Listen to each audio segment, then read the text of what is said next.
In the absence of President Mims, I call this meeting to order. Please join me for the Pledge of Allegiance. I pledge allegiance to the flag of the United States of America and to the republic for which it stands, one nation, under God, indivisible, with liberty and justice for all.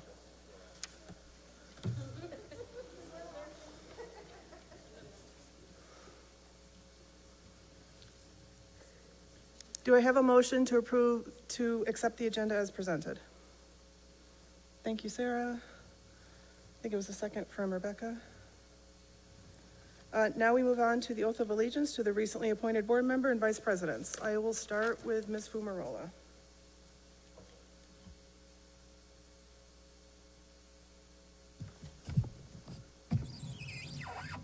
Please raise your right hand and repeat after me. I do solemnly swear I do solemnly swear that I will support the Constitution of the United States of America that I will support the Constitution of the United States of America and the Constitution of the State of New York, and the Constitution of the State of New York, and that I will faithfully discharge, according to the best of my ability, the duties of the office of Board of Education member the duties of the office of Board Education member of the Fayetteville-Manlius Central School District. of the Fayetteville-Manlius Central School District. Thank you. Congratulations. Thank you.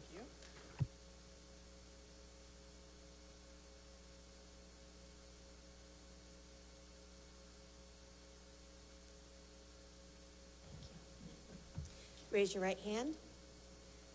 I do solemnly swear I do solemnly swear that I will support the Constitution of the United States of America that I will support the Constitution of the United States of America and the Constitution of the State of New York, and the Constitution of the State of New York, and that I will faithfully discharge, and that I will faithfully discharge, according to the best of my abilities, according to the best of my abilities, the duties of office of First Vice President the office of First Vice President of the Fayetteville-Manlius School District. of the Fayetteville-Manlius School District. Thanks, Thank Sandy. you. Congratulations. Thank you.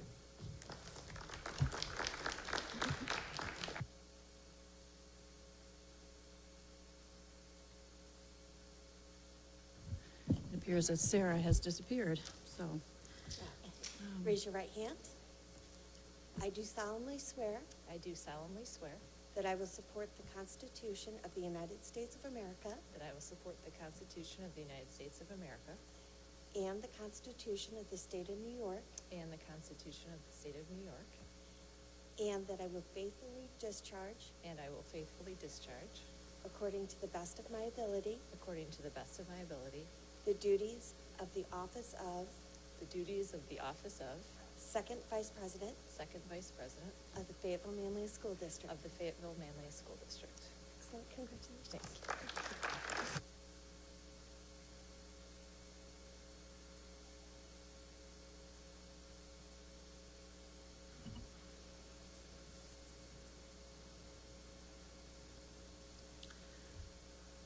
Are we all set, Sarah? Okay. Then we'll move on to our happy time, and we have the principal, Mr. McNamara from Mott Road. Thank you for coming.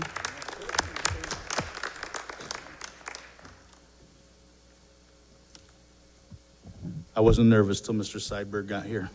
Changed everything for me. Hello, sir. Good to see you.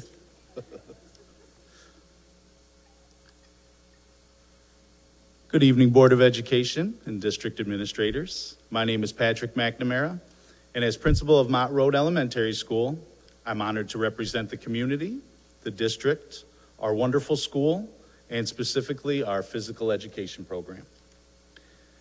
Mott Road's physical education program is a true reflection of our passionate students and our dedicated staff. Physical education now more than ever is critical to not only the physical, but the mental health of our students. As many of you know, especially parents, we are constantly fighting a battle against the negative aspects of technology use, especially in our younger children. Our children can easily reach for their phones or a video game to gain a rush of dopamine. But this can also be found in exercise and competitive activities. Mott Road staff, Mrs. Reese and Mr. McMahon, are up for this challenge to make sure that our students are physically and mentally healthy. Jennifer Reese and Corey McMahon who have joined me this evening, instruct our K-4 phys ed classes at Mott Road. Their enthusiasm for their jobs is contagious. Jen Reese, or Miss Duel as some call her at this point still, has a true gift for creating and sustaining relationships. In fact, she may be the best at creating relationships I've seen in my 20 years of education. Mrs. Reese takes the time to get to know her students, their interests, their motivations. She'll tell you their parents' names, and she'll tell you every teacher they've had up to that point. It's unbelievable. So Mrs. Reese could easily gain the eyes and ears of her students because she already has their hearts. Corey McMahon is the mastermind behind the activity you will see on tonight's video. Corey, in spite of years of experience, is always finding ways to improve his craft. He's always looking to share his knowledge and find innovative, research-based programs for our students. Recently, Corey has expanded his Spartan Ninja Warrior Club for both present and past Mott Road students during our afternoon HSA club sessions. Not too long ago, he traveled to Webster District in Rochester so he could meet with their phys ed staff and their teachers to talk about best practices. And I think recently my favorite is Corey was excited to drive all the way to Binghamton to pick up some equipment for our students, so newer and safer balance beams. So he's always looking for ways to improve. We're truly blessed to have both of them here at Mott Road with us. If you could take a look up at the screen, it's also important that we look at the New York State standards involved for our phys ed staff. Standard 3 in particular, the student demonstrates the knowledge and skills to achieve and maintain a health-enhancing level of physical activity and fitness. The student can exhibit responsible personal and social behavior that reflects self and others. And finally, students can recognize the value of physical activity for overall wellness, enjoyment, challenge, and/or self-expression. Now here's our favorite part of the presentation.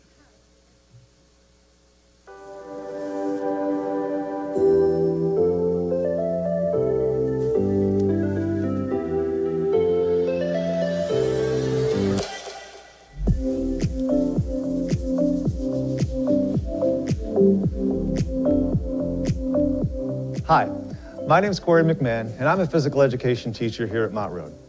Today we're going to talk to you a little bit about our Spartan Ninja Warrior fitness unit.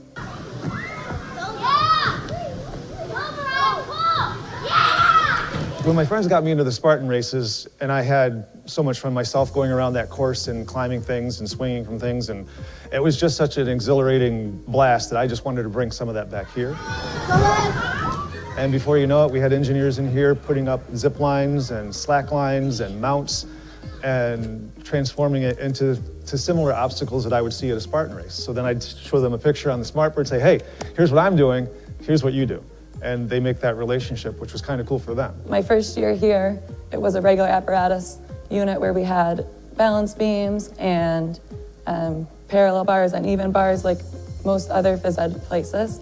But being able to have these new additions for not only the kids, but for the teachers, anyone who walks by is amazed and in awe, like substitutes or parents that are walking through the building always stop and just stare. When we get a new student, they can't believe that this is PE class. It's like Disneyland for some. So it really is special, and you can tell that not every place has it because it means so much to the kids. It's a really unique place, and a lot of the equipment isn't in many other places. I got it. My favorite part of this unit is probably the encouragement, energy, and excitement from all the other people. And it's because it really gives you that extra boost to go and, like, for example, get up the warp wall. Or climb all the way up the rope. And it just really gives you the accomplished feeling. Marina, come on!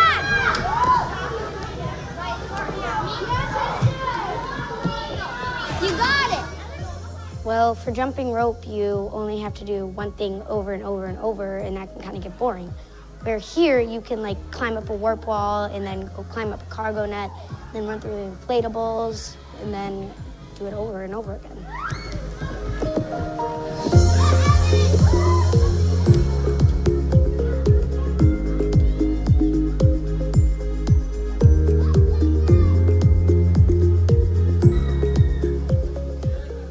of the things I love about the Spartan Ninja Warrior Fitness Unit is that everybody's active, involved, and having fun.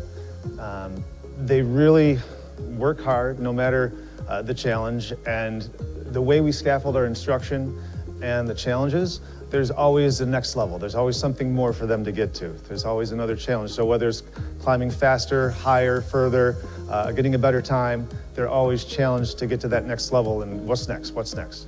If they are doing something pretty easily, we'll then time them to make it a time challenge.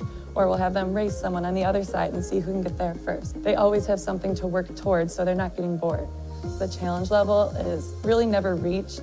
A lot of our things that have different levels to them, we can take off a stack for a certain grade level to make it shorter. We can add more for the 4th or 3rd graders to make it a 7.5 foot to a 10-foot wall, which is exciting for them. They always ask, when are you gonna put the 10 foot up? So it's something for them to build towards.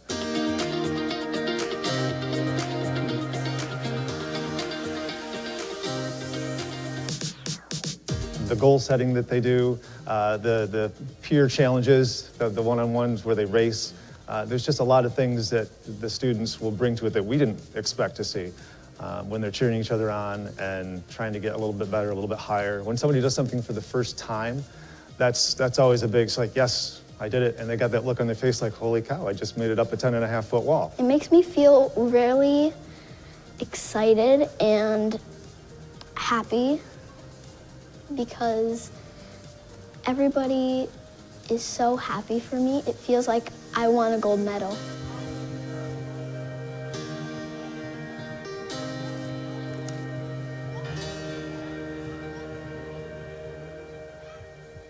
Nice job, you too. Well done.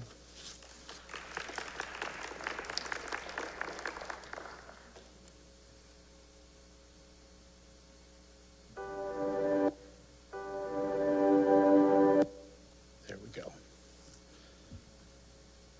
So while having fun, competing, gaining confidence, and becoming healthier, our students are also receiving a highly effective education and instruction. Students have chances to improve and reach mastery in this unit. Almost all students are engaged at all times, which can be difficult in a classroom setting. These activities become more and more challenging as students build and refine their skills, and you find them working by themselves or with each other to problem solve. So finally, I would like to invite 2 of our 2nd graders up, Emily and Peyton. They have gifts for each of you that will remind you of our students and of tonight's presentation. We have a Spartan Ninja Warrior bracelet for you. Go ahead. And we also have our ABCs of Mott Road cards for everyone. So go ahead. Thank you. I don't have enough for the whole audience, Peyton. You gotta go. I don't know who he belongs to, so.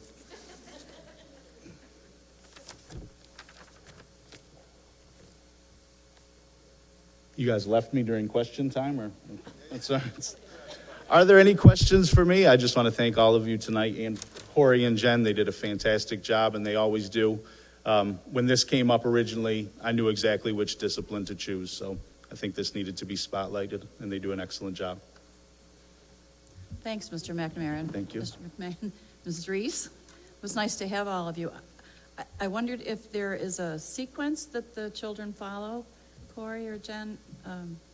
They just seem to be having so much fun, and I love hearing that they're supporting each other, so that, didn't she say she felt as if she had a gold medal? That was great.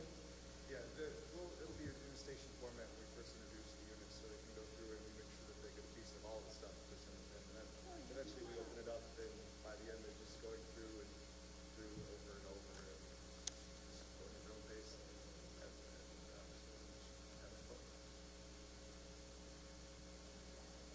Question or comment? I feel the way you started, I should ask you like 42 questions, and they should all be really painful. But since you brought Jen and Corey with you, I'll leave it at that. No, thank you very much, Pat.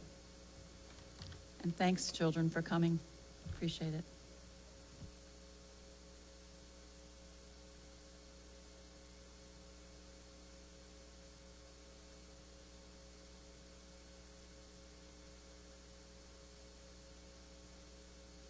tonight we're going to do things slightly different. Dr. Tice is going to give his report first, and then we'll follow it with a brief president's report. Dr. Tice. Thank you, Vice President Wheeler. In your packet are two superintendent reports, one the traditional and one a slide deck that I'll go over last. Just a quick review of the written one that's in your backup information. Capital project update continues to move along, especially with the contractors in the new STEM wing, as well as the high school main office nurses suite, the work that's being done there. School climate and culture survey is open for families, so I'd like to offer a gentle reminder to all our families out there for the RMS School Climate and Culture Survey. The survey is the third and final in a series of surveys this year, which were administered to students, faculty, staff, and parents. By using the standardized questions from the Education Department School Climate Survey, we hope to triangulate the data in order to look for commonalities and patterns in the responses. As a reminder, by using the third-party vendor like RMS, we help to ensure the anonymity and the confidentiality of the survey responses. UPK update, as you're aware, the UPK registrations commenced for the 24-25 school year. Signs have been conspicuously posted throughout the community by our Buildings and Grounds Department in an effort to remind our families about the registration period, which ends on March 31st.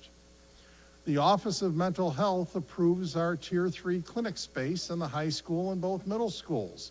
I'm pleased to report that the New York State Office of Mental Health has approved the clinic spaces in all 3 secondary schools. I'd like to thank Ms. Amy Evans for her efforts in this area, and the next step will be to collaborate with Arise to find the therapists that will staff these clinics. The therapists will invoice the families of the students for those services rendered. These clinics are not to be confused with the drop-in mental health clinics that are staffed by our Student Assistance Program counselors, which are from Contact Community Services. And those offices started at the beginning of the school year. Our district DEI committee met last week, and the committee was trying to finalize their action plans in each of the 4 tenets for the culturally responsive sustaining education framework. Their plan is to report out to the administrative team and students from the high school in our race and rhetoric class.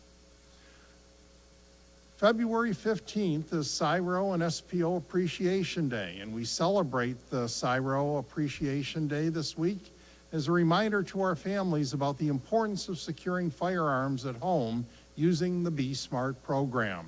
A group of FM parents have partnered with the Town of Manlius Police Department, and we are endeavoring to support their work by disseminating information about the Be Smart program via our website and social media. And then last but not least, the FM Diversity Coalition Culture Fest. I know some of you had the opportunity to attend. I'd like to congratulate our students and faculty for the recent 2nd annual FM DICO Culture Fest, which was held this past Saturday at the FM High School. The Culture Festival celebrated the cuisine and customs of the heritage of our students. There were student performances featuring music and dance from around the globe, and the participants were able to earn passport flags for visiting each of the stations throughout the cafeteria. That ends my first written report before I go to the slide deck. Okay, thanks, Dr. Tice. Are there any comments or questions? I would second what Dr. Tice said about the cultural festival. It was really great. There were at least, I would say, 20 booths of students from, I think at least 20, wouldn't you say, different countries? Our students represented, and they were wonderful. Mrs. Wade and I are sporting our henna still from the Indian culture booth. Does anyone have a question for Dr. Tice or a comment on any? Go ahead, sir. I'm sorry, go ahead. With regards to the clinic space that's been approved, so is there a plan that once we get those staffed up to kind of clearly delineate, you mentioned in there, not to be confused with the drop-in the mental health clinics, how students would know, like, which ones are for which purposes and that kind of thing? Are we going to do a rollout of additional communication planned for that? I can look to Amy, but you have to remember, the students still will be able to go to the drop-in clinics, which are established already. These therapists will be to either replace having parents take the students out of school, travel downtown. It really saves the travel time. So it's nothing that a student could just sign up for whimsically. This is a relationship that has to be established. So if a student shows up at the Arise Clinic, they'll be directed either to their guidance counselor or to the drop-in mental health clinic. So there has to already be that insurance card, you know, because they will bill the insurance, yeah. Did I say that right?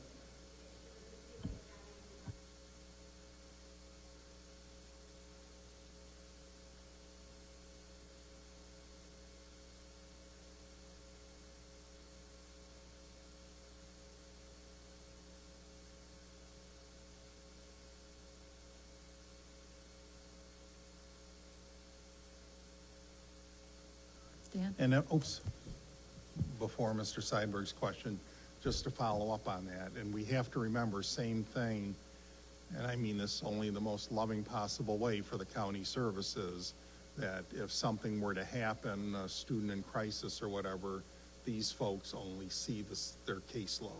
So they would not rush out into the hall to break up a fight between Mr. Catalino and myself or whatever. We'd be on our own. They just work with their caseload. Yeah, Dr. Tice, I just have a question on the DEI component. You had said that there are plans to report out to the administrative team and then to students at the high school. Where in there are we gonna hear, my specific question, is this being reported out to students before we see what's being reported out, or are we actually gonna get what's being reported out first? Good question. Originally, the race and rhetoric class had been tapped into by one of the 4 subcommittees. And so rather than put our high school students on the spot to kind of have to, intimidating, talk to a room full of adults, the facilitators thought, and the board members who are serving on the committee can jump in here as well. The facilitators thought having the subcommittees all come through with their recommendations and to kind of give a dress rehearsal, get feedback from the students. So it's still a work in progress. So the intent is to make the final report out to the administration, as you know, by policy, and then I can certainly update the board. So they're still working with their working documents right now.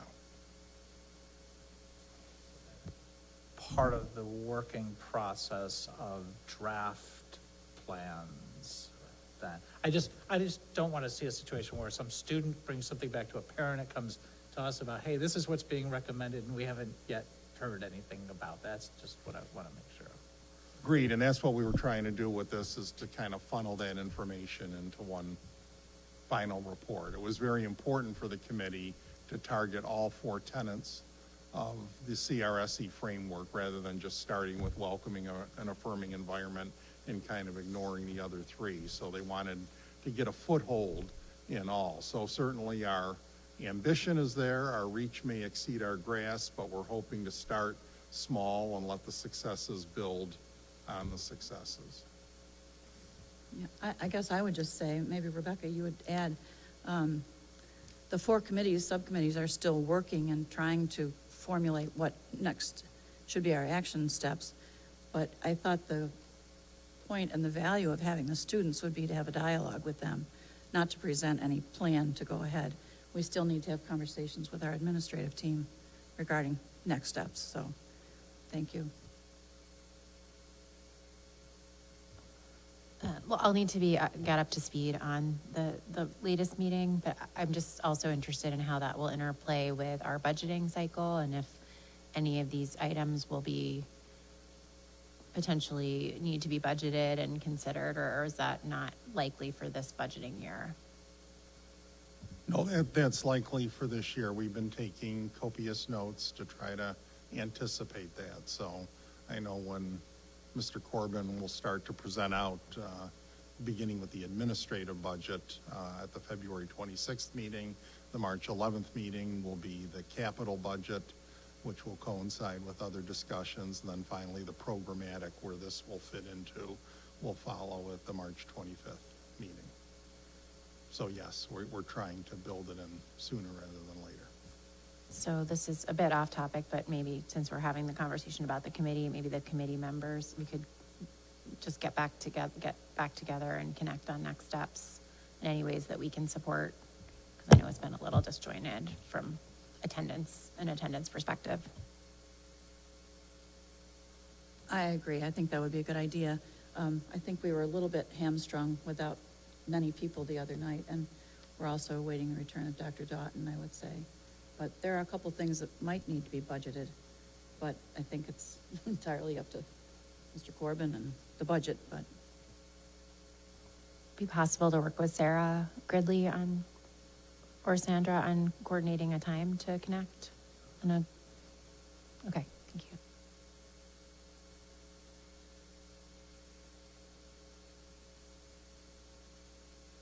All right, are you ready for your slide deck? Sure. Thanks.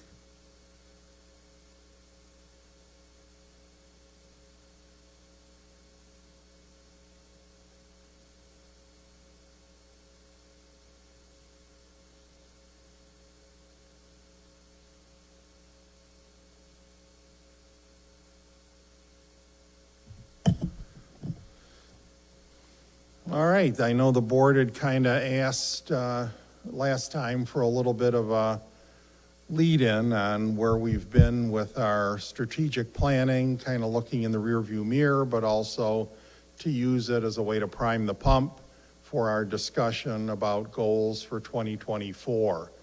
And I know that's why, as Vice President Wheeler recommended, we flip-flop the superintendent and the board president reports for this evening. For those board members who were not here when we first went through our strategic planning process, as you can see from the graphic in the lower right, it really was a merger of the district's vision, mission, core organizational values, and that's really the puzzle pieces that help lead to strategic planning. So we, at the time, looked at vision statements.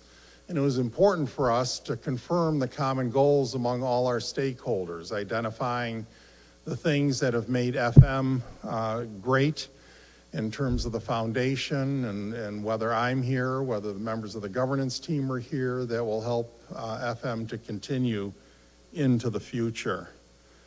Another aspect of the vision statement is establishing others to share in that development.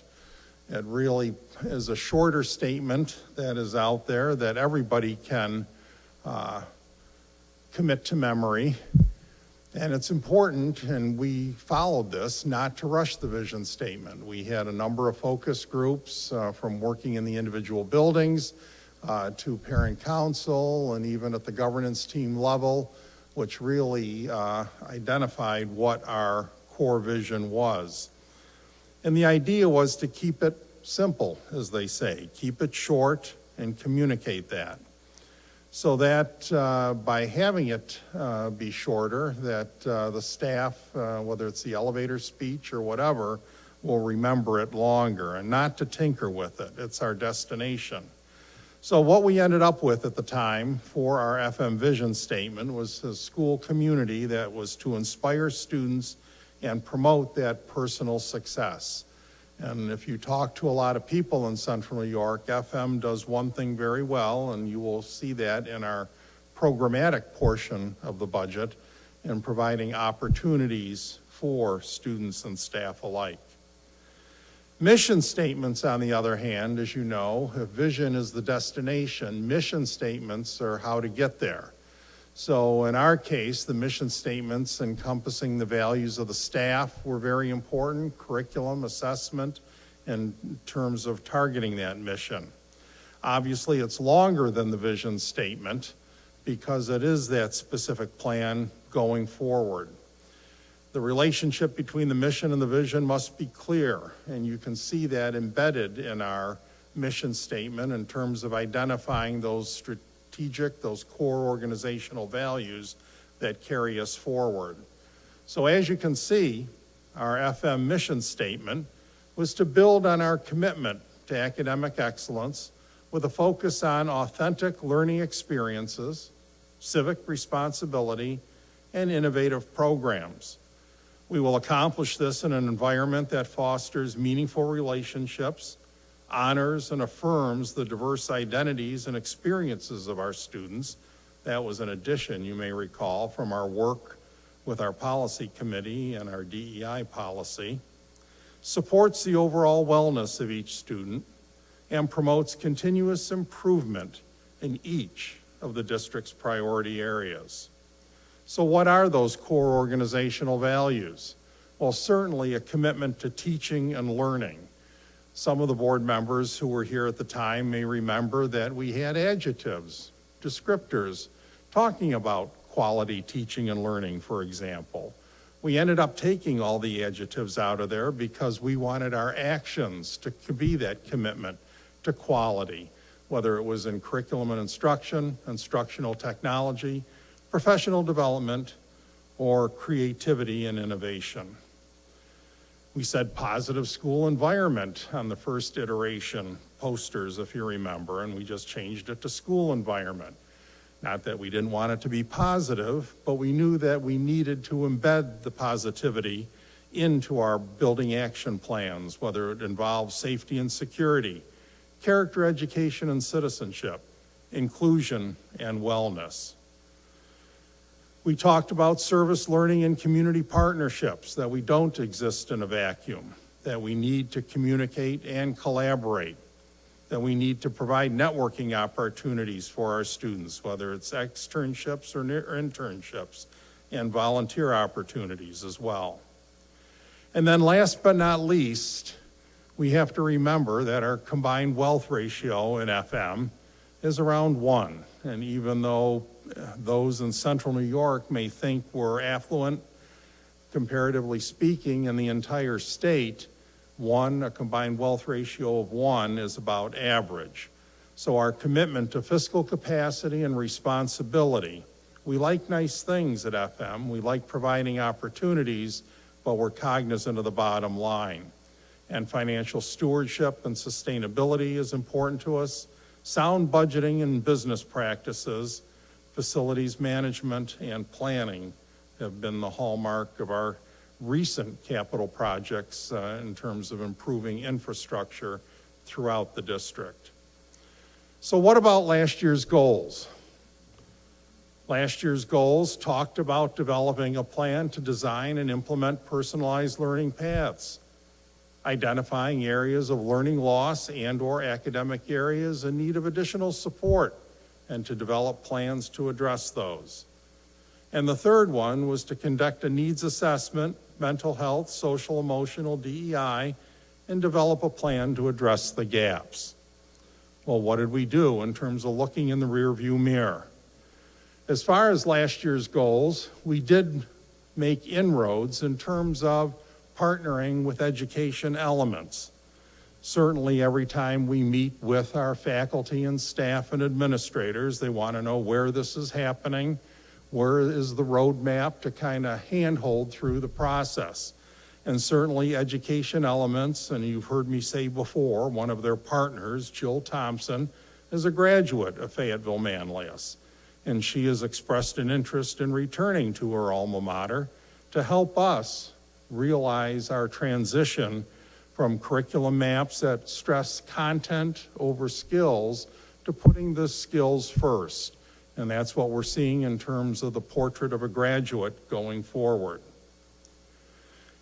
So last year's accomplishments was establishing those inroads, and I know Dr. Doughton, before her absence here, we were planning to introduce Jill and her team from Education Elements to members of the District Curriculum Council and our instructional forum and instructional specialists.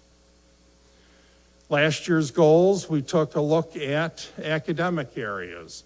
And as you know, I know some of you wanted to have a little more, delve into the statistics, whether it's Ames Web or what have you. But the important thing to remember is we had been tracking this over time. So the fact that we had all that information before we knew there was even a pandemic, I think is testimonial to FM in terms of we knew where we had been, and I think it helps us to chart our direction forward to know where we're going. And certainly the last iteration of the statistics, even with the state statistics in terms of learning loss, showed that it was a thing for a lot of districts, but FM held firm, in part because of our families, the commitment to education, the value they have for education, and the hard work of our faculty and students and administrators in making that happen. So where other districts, it was a very real thing, and certainly more than just political rhetoric, I think we can take solace in the fact that there was maybe a dip, but not things bottoming out, as it was in a lot of other districts where students had the chronic absenteeism and may have had the computer on, but were not necessarily behind the camera. So we did look at the data, and certainly this will be something as we continue to focus on going forward, because the one thing that was concerning to us is that the pandemic meant there was some social learning loss in terms of how to operate and navigate in a school for our students. And that kind of tied into our third and final goal, conducting a needs assessment. And we listened to the students, as you know. The students wanted confidentiality and anonymity, so we reached out to RMS, Research and Marketing Strategies in Baldwinsville. We linked up with BIMAS in terms of the mental health screener that we've been administering in each of the buildings. And so we've been trying to calculate this. We've been, as you know, administering to students, to staff, and now to parents, as I indicated just a moment earlier. And what I think will be interesting will be to triangulate this information to see where those patterns and responses between what the faculty and staff are seeing and what the families at home are seeing. So in terms of looking forward to next year, I would encourage you to consider some of these, and you may come up with your own. I would like us to continue on the path with education elements. I think there's an opportunity here to have somebody walk us through what other districts have already gone through in terms of portrait of a graduate, looking at the 21st century skills and really making them a priority that ties hand in hand with the content that we teach. I would like us, and I know the board has talked about this, the cell phone policy and social media. I had a chance, as I told the board, to be part of AASA's preview of Screenagers, the third edition. Some of you may recall in this very auditorium, thanks to the work of the FM Education Foundation and our HSAs, that we showed the first Screenagers movie and showing the over-reliance and addiction of social media and cell phones with our youth. There was a second Screenagers movie on the next chapter talking about the mental health crisis that is a result of that. And this third one was Screenagers Under the Influence. And unfortunately, what they reported is that addiction levels are up, use of drugs and alcohol are increasing. That ties in with the availability of getting drugs using cell phones and social media. So definitely taking a look at this and seeing ways we can support. We're seeing that in item 3 there, analyzing our survey data in terms of the students identifying that they're being mean to each other and what ways we can do to support that, because certainly that's tying into the mental health issues that we're seeing in the district right now. So that ends my general report. These are just offered as something to consider. Certainly the board can come up with their own goals for 2024, but I would like to engender a conversation as we go forward. Thank you. Thank you, Dr. Tice. That's great. We did discuss, and I know Rebecca brought it to all of our attention this afternoon, that, the article 2 Sundays ago by, what's his name, Ryan Burdick from Baldwinsville, And you probably noticed the following week, there were almost all of the letters to the editor were responses to his opinion piece. And it was not eye-opening, but it made me think of my days teaching middle school, and I wondered if I would have had the same reaction if I were still there. But Rebecca, would you want to open the conversation? I know it's something I believe all of us feel is important to discuss and see if there's a way forward for the board. Yeah, sure. I mean, I'm really interested in understanding how all of our policies for technology interact and what sort of the district and the administration's perspective is on technology use in the classroom, out of the classroom, as well as how we're supporting, you know, even from a counseling and mental health standpoint, how we're supporting students and parents in some of these choices, because these are choices to hand technology over at a certain age. You know, we've heard from elementary school, there's more and more smart devices and phones and before kids even get to 5th grade. So in no way would we ever be prescriptive as a Board of Education or a district, but I think as we research and understand more, we can certainly try to help guide, support our teachers, support our parents, and just offer experts in the field to help navigate, because none of us have lived through, you know, these times, and they present really different, unique challenges and maybe some benefits that we didn't have. But all of that to say, I think, when I attended the Screenagers event 6 years ago, I thought there was a panel of experts that could speak to some of the issues and think about how much has changed since then. So I know I personally struggle as a parent with students that desperately want cell phones and see everyone else having them. And myself aside, I just think it would be really helpful to start to provide that scaffolding and support. I mean, even just for discussion forums and parents to find each other and find ways to connect. So I think there's a lot of issues, and I'm just sort of touching on them all in a disorganized way, but I just think it's a really kind of ripe topic to start to dig into, with the knowledge that we as a board, it's not our role to define, but maybe just to bring to light and kind of further deepen the conversations. I would totally agree. Sarah, did you want to say something? Yeah, I mean, I think we talked a little bit last year in the Community Relations Committee with the HSAs about them wanting to partner and maybe do some sort of a speaker series or something like that. So that might be something to continue that conversation with.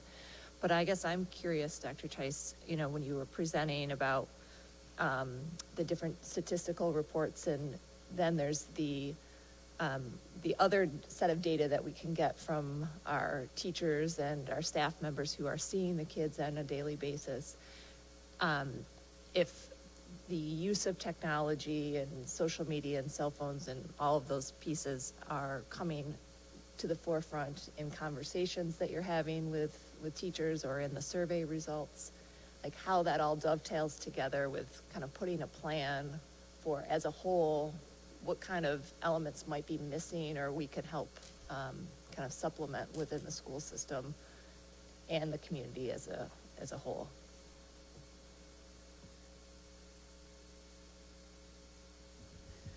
Would anyone else like to comment on this subject? Thanks, Cindy. One of the things that we're looking at as far as the mental health committee, we looked at the RMS survey results, and kids explained how many hours they were spending on social media, and some of them were 8 and 9 hours a day. And so I think I agree, I agree with Rebecca about it's something that would be interesting to have addressed as far as the speakers. And I know, speaking with some of the students who are on that committee, they talked about what a difference it makes to have the phone pockets in the classroom, which I believe began this year. And it would be interesting to see from our staff and our faculty what they see.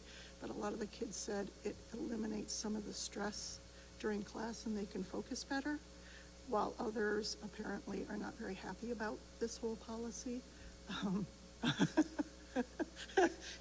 I hear the giggles. but it was just interesting to hear from a student say it makes them relax a little bit more, and some of their friends relax a little bit more, but 8 and 9 hours a day on technology is, I think, alarming, but that's something that has to be addressed, I think, as a community at large as well. So I don't know if speakers come in, I don't know how we address that as a district, but it certainly seems to be an issue. And we're involved as a team, as you know. We only have them for a finite amount in the middle of the day, so it has to be a partnership. We can control what we can control, but beyond hours, we've got to collaborate, we've got to work together. So do you think we should make it a goal to, I don't want to put words in anybody's mouth, but to look for some experts for a series of speakers?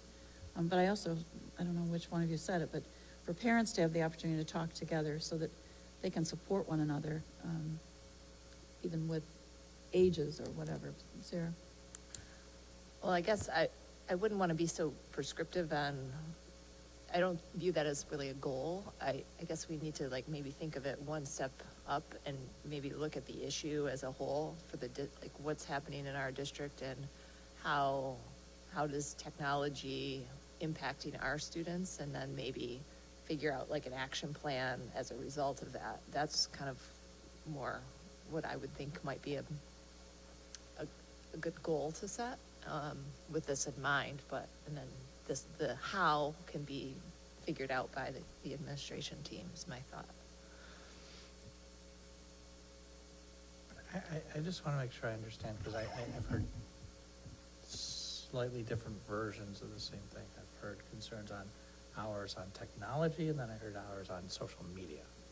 Those are two very different, related things. So which of those are we specifically, I mean, social media, I understand the speaker series and the impact on that and all of that, but hours on technology is not an issue where our impact and ability ends at the end of the school day. Because we are requiring students to continue many, many hours of technology use after the end of the school day.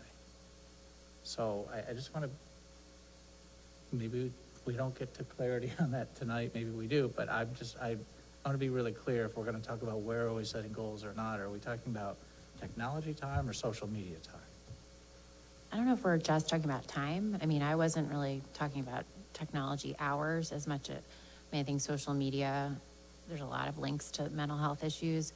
I think what I was pointing out in response to that op-ed in Syracuse.com was a lot of the pressures that come even to start with technology, to have a phone and to have a phone.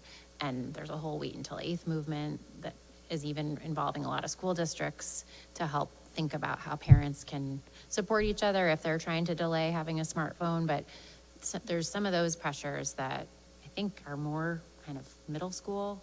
And then there's a transition point where students do have smartphones in the classrooms or in the school.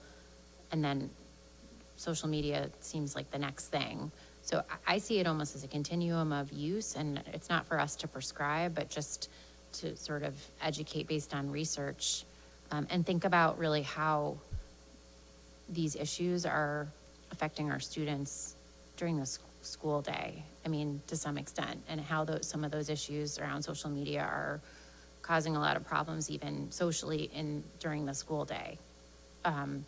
So again, I think the people that know this best are our teachers, our faculty and staff, and not us. It just seems like it's a big issue to tackle and take on, and so I'm very open to thinking about what is our role at all, if at all.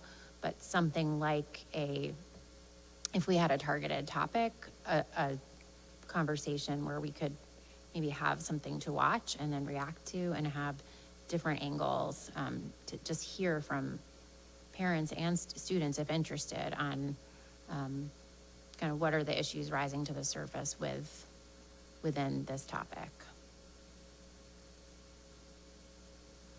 But I guess, Dan, to your point, I don't know if it's technology as a whole or just social media too. even in your presentation, Pat, with, kids at the elementary level where they're either playing video games a lot more or watching TV and not being as active.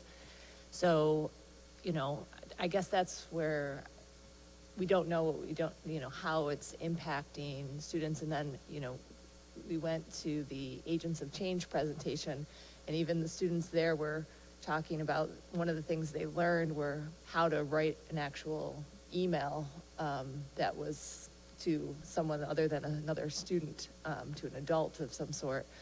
And some of those skill sets that maybe we, as a district, need to consider bringing into the curriculum, or I guess that's sort of a question mark on just, is it, how broad, the technology is here, and it's going to always be here, but how do we make sure we're preparing our students as best we can to still be able to interact and be citizens of society in the most effective way as they leave our doors at night and after graduation. So it is a big topic to at least look at anyways. Would anyone else like to comment, or? I guess I'm just looking for like a practical or logistical, forgive me, because I'm just starting in the middle of the year. Is there gonna be a board retreat where we're helping to come up with the goals? I know we talked last year about potentially changing, and I see that maybe things have changed in terms of like the order and the timing. So is this something that we're gonna have, I guess my question is that we're gonna have more opportunity to talk about in a deeper way related to any other goals that Dr. Tice shared? We can certainly table it. We do need to do them fairly soon. I don't think we have a retreat scheduled, however. We do not at this point, no, but we could. So let's continue to think about it and talk about it. I certainly wasn't looking to be prescriptive, but it would be good to find out from our high school faculty what the results have been this year so far of the use of the phone. What do we call them? Pockets. Thank you for your contributions. Any while we're there?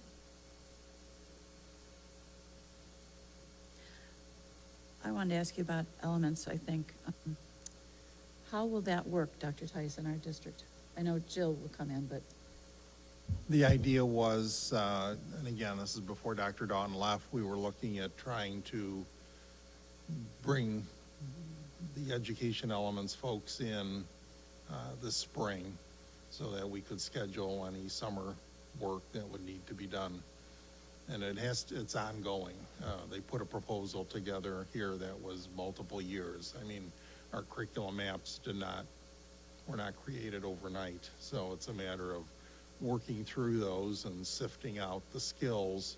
A lot of districts, as some of you know, have done the Battelle Portrait of a Graduate. I think, Chrissy, you mentioned it at the Teacher Center as well. And so a lot of districts have identified those skills that are needed in the workplace going forward. So it's kind of bringing those to the surface, and some of the silos and the content kind of takes a back seat to it. Dr. Tice, there would be a team from Elements to come in to work with a team of our teachers? Exactly, starting Okay. with the teacher leaders and then spreading out from there.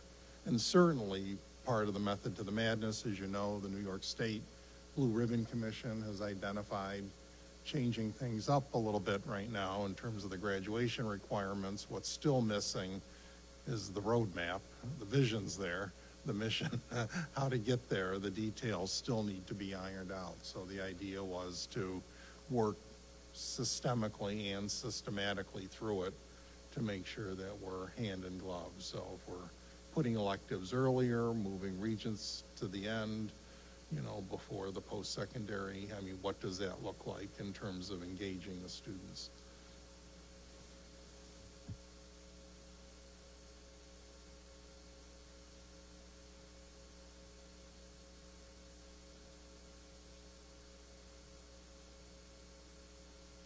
We'll move to reports, and I guess the first one is mine. The audit committee did meet on the 26th of January. We had a conversation with our internal auditor, Jim Buffum from EFPR, and we had, again, a good report, thanks to our amazing district office business people, Mr. Corbin and team. We may meet again in March, otherwise our next meeting is in June. We discussed the budget a little bit and the process of the budget, and I think we're, on target for the year. About community relations, I think you did meet since our last meeting, right? No, we last met in the middle of January, and we're meeting again at end of February here. Yep.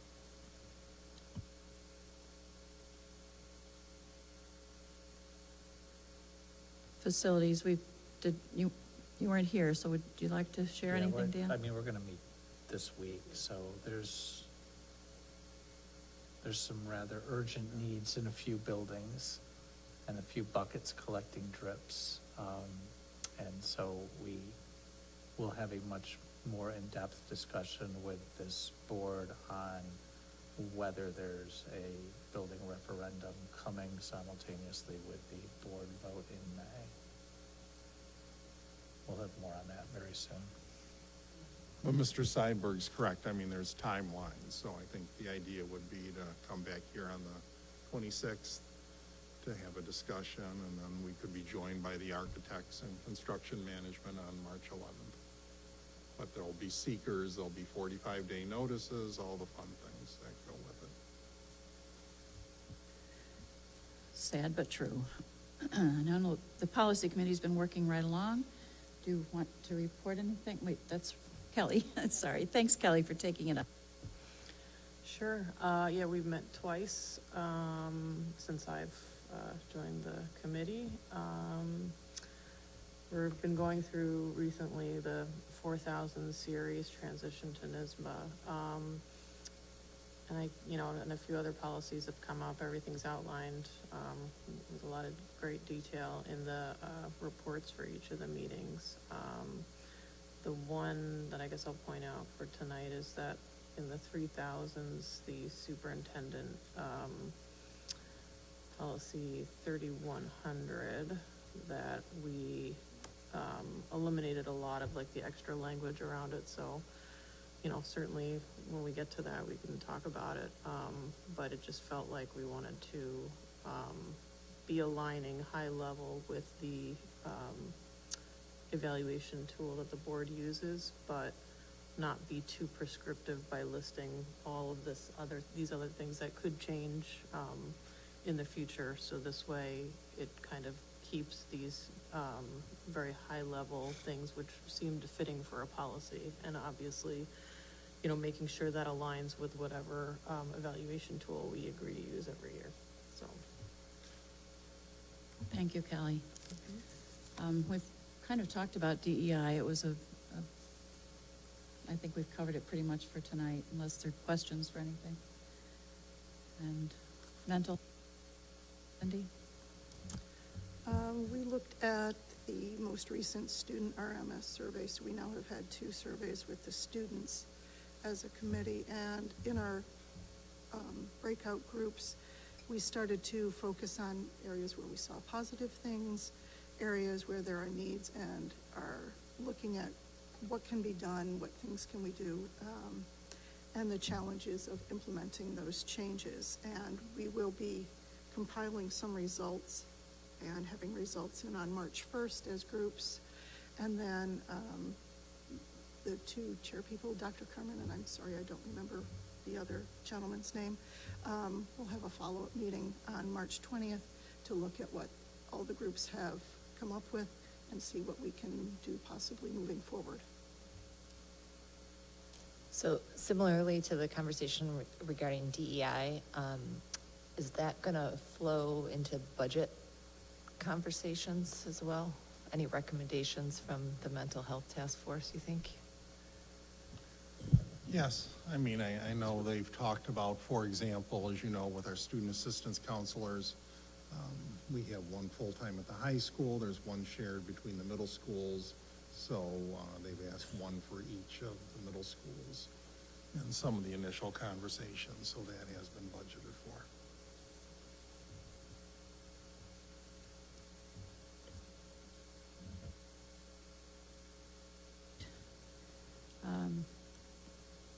Legislative liaison, I will tell you that on February 3rd, the annual legislative forum occurred, and Dr. Tice and Mr. Corbin and I were there. As usual, Dr. Timms did a really good job of explaining the executive budget that the governor had proposed and all the pitfalls for education. We spoke with both John Mannion and Al Sturpey, and I know that they're going to try to help us with more aid, but it's the sign of the times. I think it's going to be tough for everybody, but we'll hope that we can come out ahead again. Alrighty, so I don't believe we have anyone for public comment tonight, do we? Claire, thank you. Next, we have a couple of minutes to approve. Could we ask for a motion to approve minutes of January 8th first? Chrissy, and seconded by Sarah. Any discussion of that night's minutes? Okay. All in favor of approving them then? I think it's all 8 of us. Thank you. Any abstentions or, oh, sorry, you have to abstain. Thanks, Kelly. That accounts for everybody. Could we have a motion to approve the minutes of January 22nd? Kelly, and a second from Cindy. Thank you very much. Is there any discussion about the January 22nd minutes? No? Then all in favor indicate by saying aye. Thank you. Any nays? And no abstentions? Oh, sorry, Dan. Thank you. All right, 403B. This would require a motion, and then we'll have a discussion. Be it resolved that the Board of Education of the Fayetteville-Manlius School District, I'm sorry, I'm trying to get to it, and it's not coming. It's not working? It's not just me. Oh, that's good. Oh, okay, here it is. That the 23-24 school calendar be revised as recommended by the Superintendent of Schools. And you can see it there, and as you know from Doctor's letter, it's been discussed with the administration and the FMTA. So is there any discussion from board members regarding this? Oh, first we need the motion, I'm sorry. Thank you, Sarah. And a second from Jason? Sure, because you know how to discuss it. Okay. No, because I want to discuss it. I know you do. Yeah, no. So I think it was just, so Daryl, I think just the point is that, Old Man Winter so far has been very kind to us. And in this year's school calendar, we budgeted 6 emergency closure days, which are exactly that, for emergencies, not only for snow days, right? And so just the thought is that because we've been lucky so far, and I believe, Dr. Tice, hold me accountable here, but I believe we have to give back if we do not use, how many? Is it 5? We have to give back 2. We have to give back 2. 2 of the 6, yeah. Okay. So if we have to use 2 of the 6 at some point this year, and because we've been lucky so far, my thought was, or suggestion was going to be for board discussion on April 8th, rather than making it a half day, do we use or recommend that we use an emergency closure day instead? It's just easier. I know a lot of families in the past have made comments that childcare for a half a day is a real struggle. And so this would kind of alleviate that concern. Also, for planning purposes, if we can decide tonight, it's also very helpful for folks looking at the calendar. I believe the week before is Good Friday and Easter, right? So it's a 3-day weekend. It would be another 3-day weekend, but at least folks could plan for it now. So anyways, I open to discussion, but that was just my thought. Is there anyone else who'd like to share an opinion or a thought? Dr. Tice, I wonder if you could tell us the rationale so we better understand. Simply, I was willing to do the partial day and then the give back on the Friday before Memorial Day. I do have to call 2. So just other than my luck with these things, as Mr. Catalino pointed out, was it a blizzard of epic proportions, so.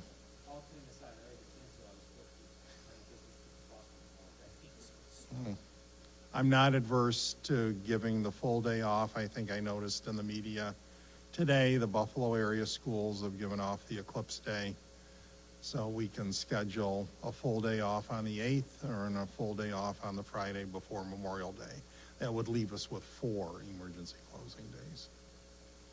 And still my bad luck, but I mean, it's just, Wait, yeah, is that an and or an or? You said no, or. it could be an and. Could be an and. It's the pleasure of the board.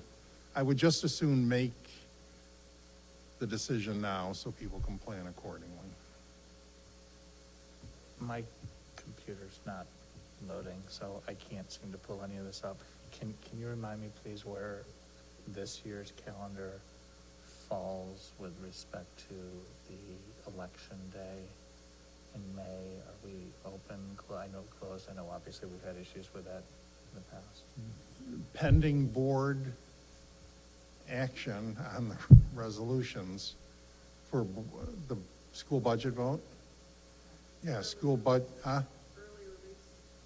It's an early release. It's not a full day off. And in theory, we're transferring the flag from Fayette to Wellwood.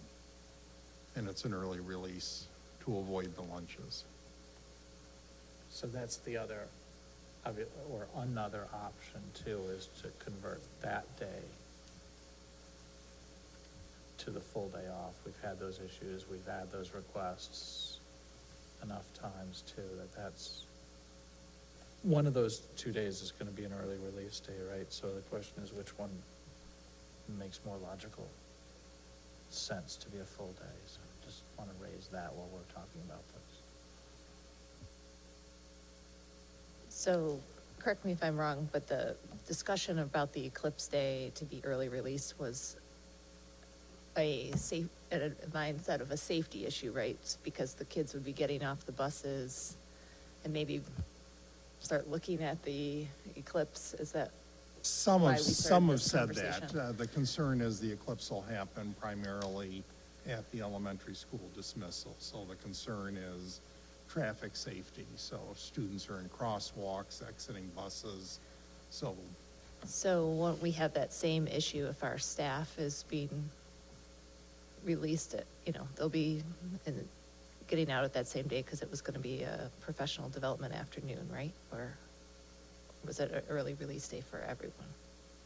I thought it that's. could be an early release day for everyone. It's really at our discretion, or it can be the full day off. Yeah. Well, what was your recommendation? My recommendation was early release day for the students, staff development, which is what Jamesville DeWitt's doing. But again, there's more flexibility on dismissal with staff on a staff development day. I lean towards giving a full day on the 8th. I think you're gonna have parents not sending their kids, regardless.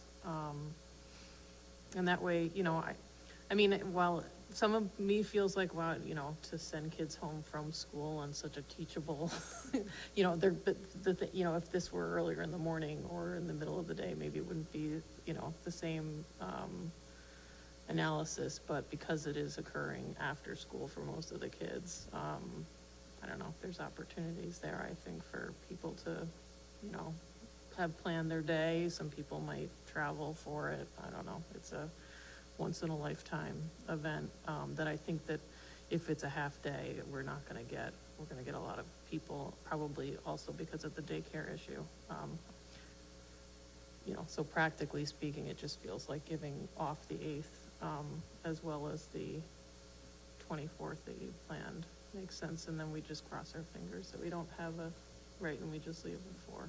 But that's just my thought.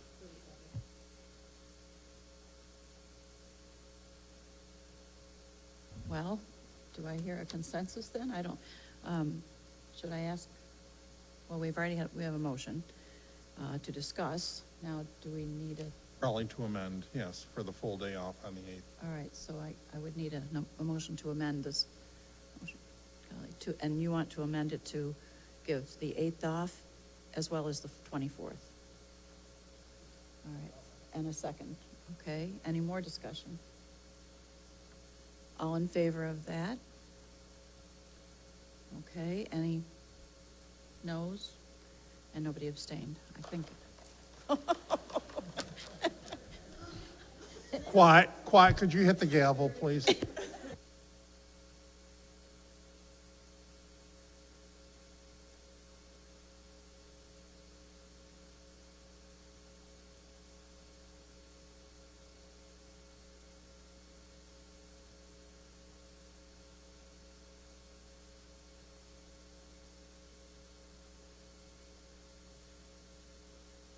Computers aren't, yours not, mine is not at this moment either. There is a motion, however, maybe I can read it from my. I should have it, right? Oh, no, I don't, because I didn't print the new one.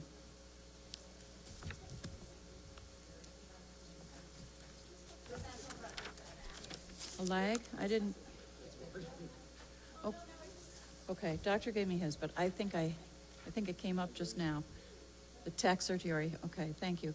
So, be it resolved that the Board of Education agrees to settle the tax certiorari proceedings commenced by Louis Magico and Paula Pons in accordance with the terms set forth below and in the form approved by Ferrara and Fiorenza, and hereby delegates to Ferrara and Fiorenza the authority to execute such settlement documents. And I'm going to presume you've all read the whereases. And this is a piece of property. Could I have a motion to approve this tax? Thank you, Jason. And a second from Sarah? Great. Is there any discussion? Okay, all in favor? And we are 8. Any opposed? And no abstentions. All right, now if we can move this computer one more time. Oops, this page isn't here. Is that what your computer says? Okay, so I still have Dr. Tice's. We're up to 4.05, policies and first reading.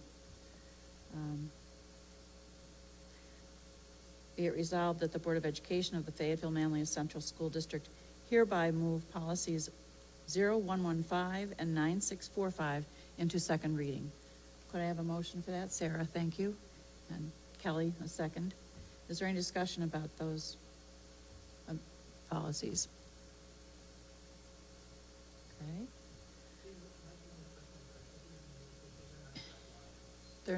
Didn't we do away with the red lines?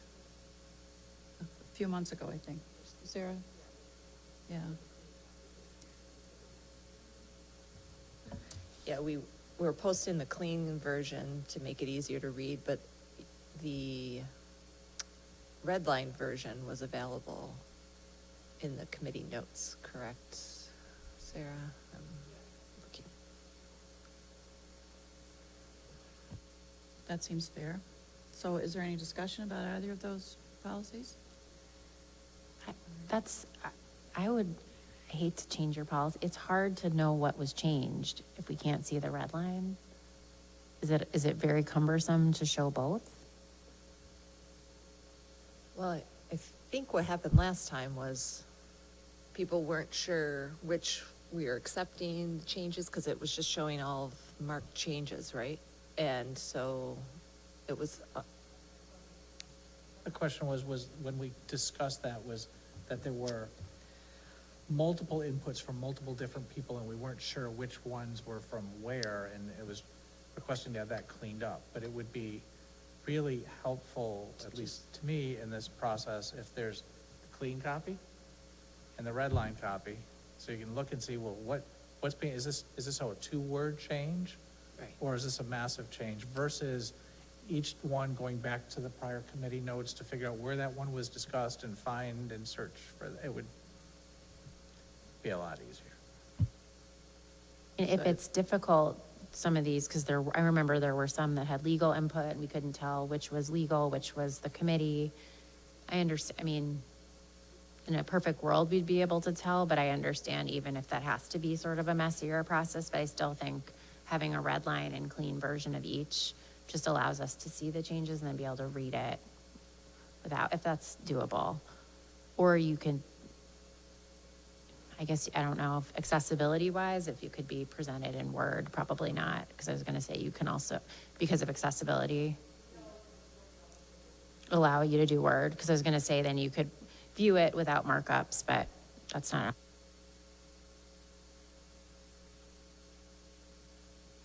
Is it a big deal to attach? I mean, I don't know. Just put two, just put the red line and then put the clean, and then whoever can use whatever. Just understanding that some of them might be messy. They might have different. If that's not too difficult, apparently board members are having trouble figuring out which is change, what has changed, right? So, yeah. Didn't we used to do that, or am I? Okay, so that was done away with a few months ago. Mhm.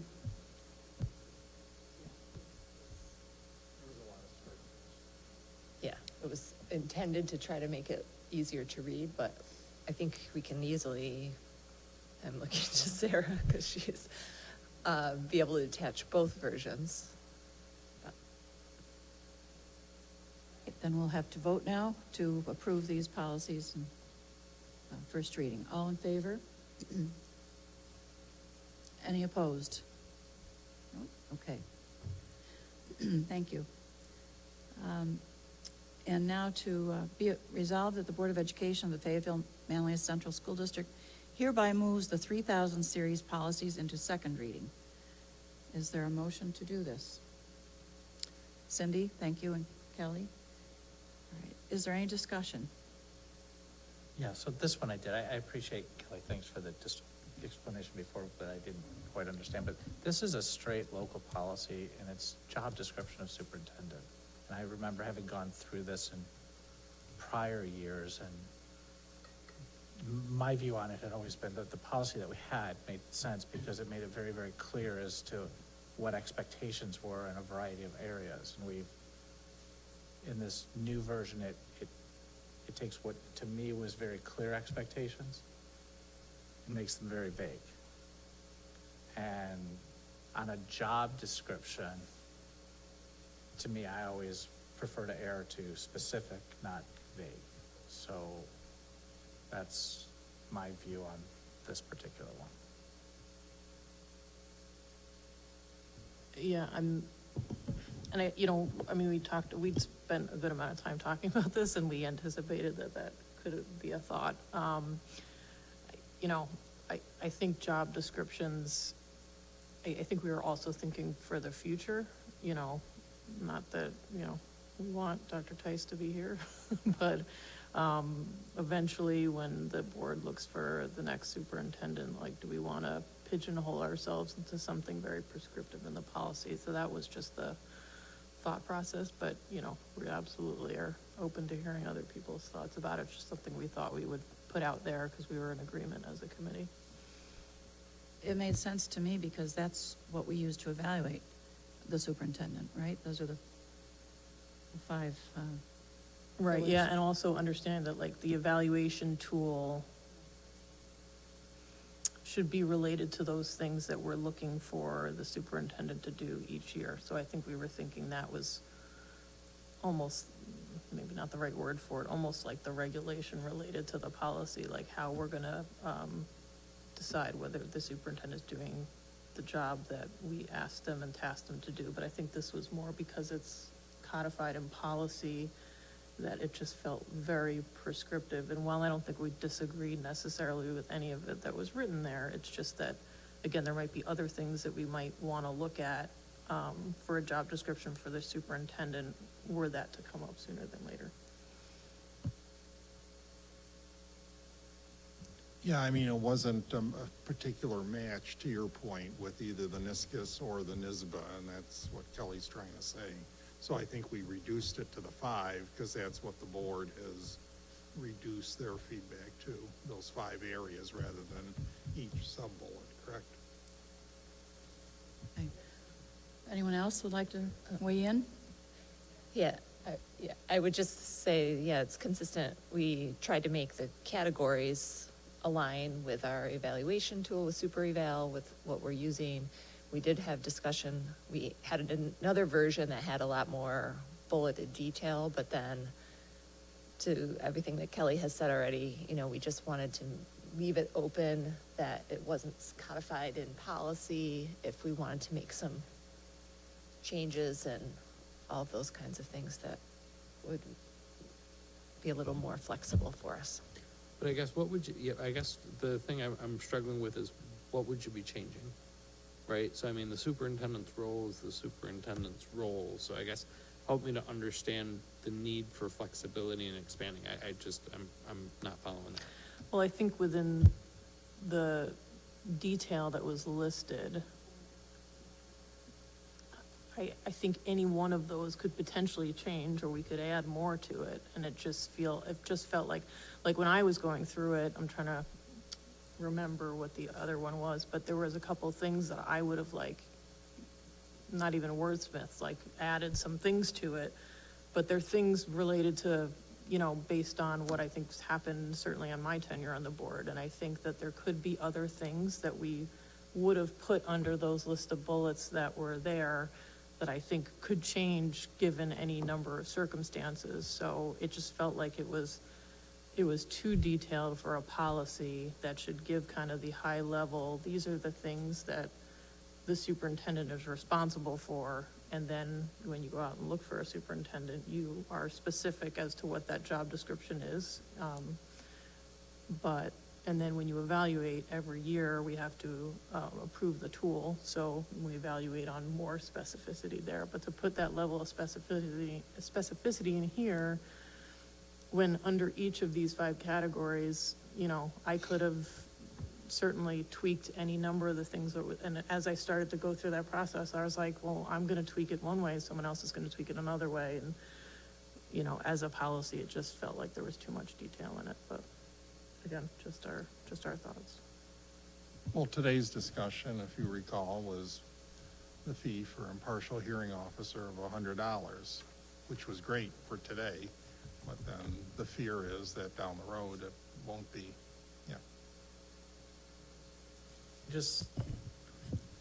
I'm not as concerned about it conforming to an evaluation tool, because as Kelly just said, we approve a specific evaluation process at the beginning of every year and what tool it's gonna be, so there's always clarity as to what an evaluation is being based on. But there were a lot of finer detail points in the existing policy that may not necessarily be part of an evaluation, but they are the core expectations of the job. And if you take those core expectations out to a vaguer version, it just sets up this annual recurring, well, I didn't know that was the expectation of me. That doesn't exist anywhere. And I'm not saying this with you, but I'm just saying we're supposed to be looking at this on a full going forward basis of, well, I didn't know you wanted me that. So then it becomes an annual process of the board saying, we expect of you this year all of these things which are already codified in our existing policy. So I won't belabor it. I'm not on board with converting the old to the new in this instance. So my question would be, not having been on the board when a superintendent was hired, what happens when you go out to hire a superintendent? It wouldn't just rely on the job description and a policy, would it? I'm assuming the job description would be developed when you go out to find that superintendent. That would be based on this. And I think these categories were used because they seem pretty, encompassing of everything that a superintendent would do. So I guess I'm asking. I'm not a search consultant, but I think it would start there with, as prompts, they would often survey the community, the board members, the governance team, the faculty and staff on what qualities that they're looking for. And then they would, whoever the search consultant is, probably distill it down to, I know we send them out to the administrators. Sarah, usually there's 5 bullets, 6, 7, sometimes 8. But I mean, there's a series of bullets, and again, not a detailed job description, but these are the qualities in terms of what we're expecting in our next leader. I mean, we certainly could share an alternative option, but, I think of the superintendent similar to the CEO. You wouldn't dictate all of the finer points of a role like that. It's general, these are the areas of responsibility.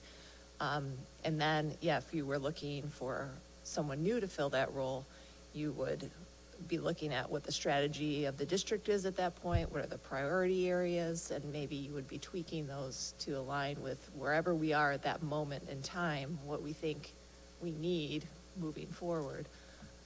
But I think most of the other underlying bullets were probably general enough also that they could be applied no matter what, but it just, when we were discussing it, we didn't see a lot of huge value add in having the additional pieces from that I perspective. appreciate what the policy committee's done in having this discussion, and a point of information, we've probably been using SuperVal for 6 years, maybe 7. And prior to that, we used the NISBA form, but it was paper and pencil or paper and pen. But it was the same 5, what are we calling them?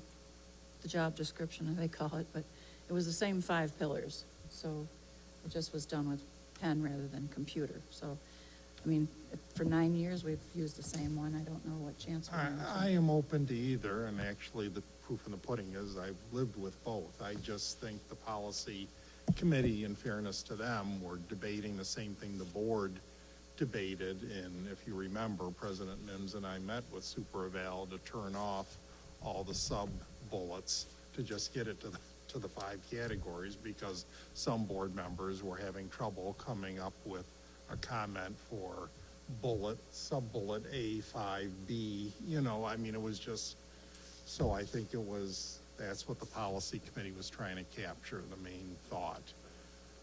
But we can go back to, I learned how to turn off all the sub-bullets, I can turn them all back on, but I mean, they're there, I mean, so if it's the descriptor you're looking for, but then it kind of begs the question, are we gonna go into the detail for it, too?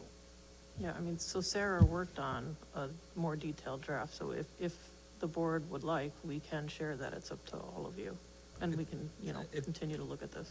Yeah, I think I'd like to see the more detailed one, just because the other thing I think about is every year 3 board members are potentially new, right? So it's really helpful to level set. If you're a new board member coming in, right, what's the first thing we tell you to do? Go read all the policies, right? So if you're a new board member coming in, to have something that detailed, to really kind of level set you as a new board member, I think it's just extremely helpful. We have a motion. I don't think it has to be in the policy, though, to read those, all of the finer points.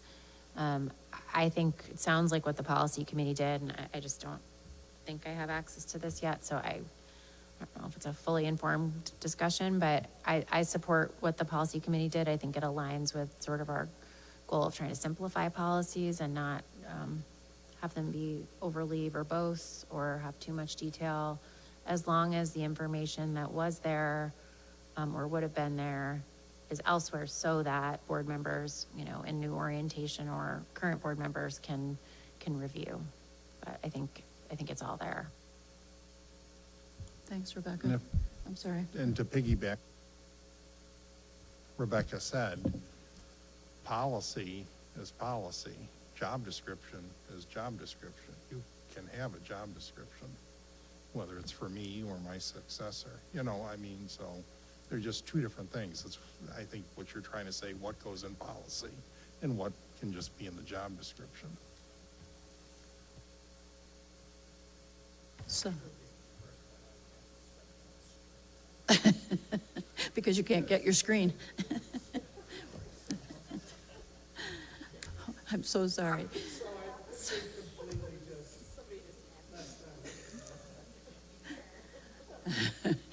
Well, we do have a motion and a second, and I think we should vote A or nay on this, the policy. The policy committee has worked hard on it, and they've presented it to us. All in favor, say aye, or raise your hand, I guess. Cindy and I think Kelly, yeah. Those opposed? And those opposed? 1, 2, okay. No abstentions, right? All right, thank you.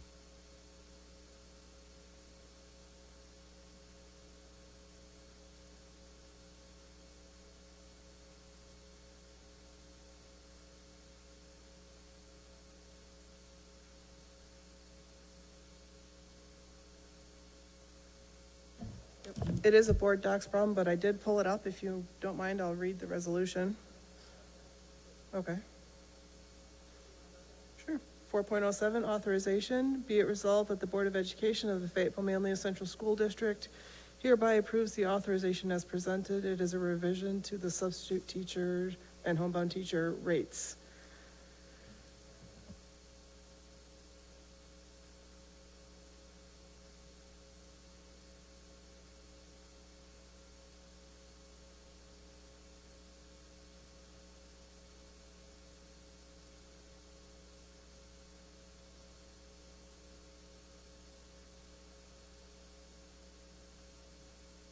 I have a,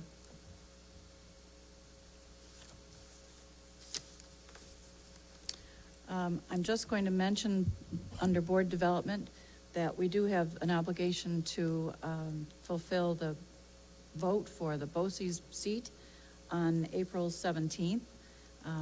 Marissa did say that she would be, what is that? Oh, thank you.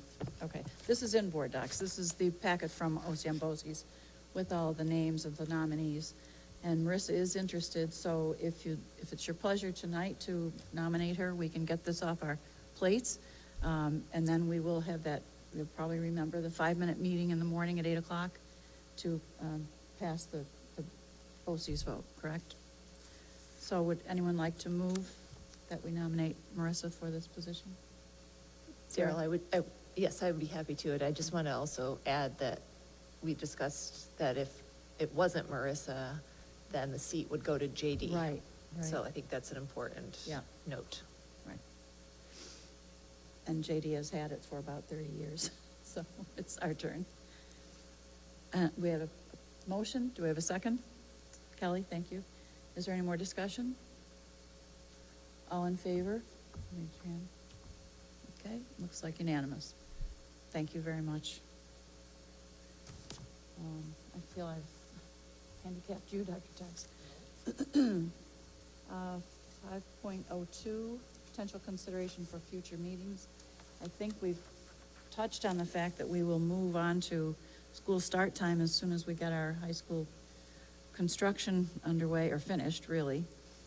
The UPK program is going to be on the table for a while. We have a fulsome group coming again this year, right? Registration's going well? Yes, we do, thanks to Ms. Corbin's efforts. We've increased the number of classes. We're still working with the community-based organizations, not knowing what the state will expect of us down the road, if we Right. have to merge it in or not. But certainly with the school start time study, as you've heard me say before, we certainly want to cultivate these partnerships with these community-based organizations. For the very least, is if we flip-flop start times, then certainly our families are going to need that childcare support at the end of the day. And the signs are great. I see them everywhere. Restorative justice, we know, has begun. Kelly, you're happy to hear that, I know. There is training in the elementary school, but I know it's being used in all of our buildings in varying degrees.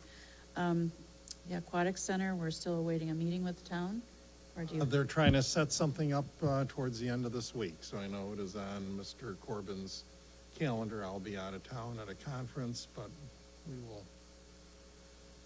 be present. And as you recall from the student presentation from the Elements of Change, the request that American Sign Language be offered as a course in the high school, something we have to consider, I think, and talk about at some future date. And the future meetings calendar is there for your perusal. And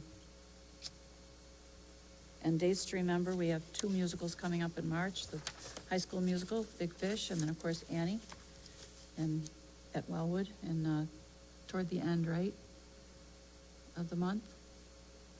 21, 22, 23, right. And we... Stage mother. No, I know, I'm teasing. We're up to our consent agenda. Could I have a motion to approve the consent agendas? Thank you very much. Any discussion? All in favor? All right, unanimous. And could I ask for a motion?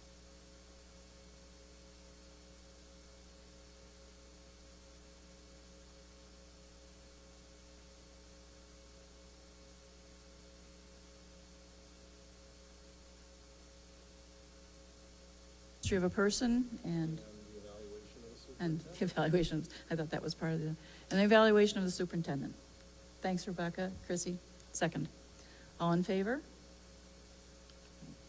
Unanimous. We will adjourn from executive session, so thank you for coming. See you soon.